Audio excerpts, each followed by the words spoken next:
A one-year-old boy fighting for his life in the hospital tonight after he was shot 2 times. The search for the suspect in that shooting has come to an end tonight. So thanks for joining us at 10. I'm David Rose. I'm Eliana Gomez. The King County Sheriff's Office says the suspect took his own life.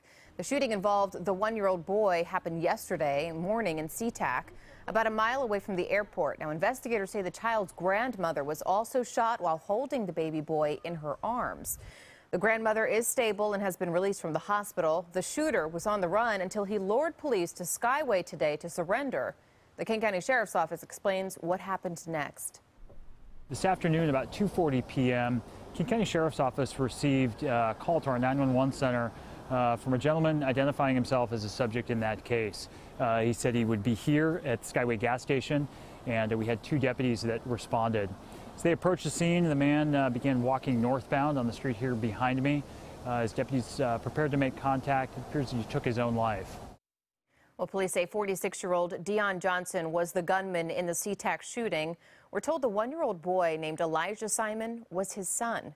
We went to the family home today and spoke with relatives off camera who say Elijah's mom is by the child's bedside at the hospital, praying he survives this.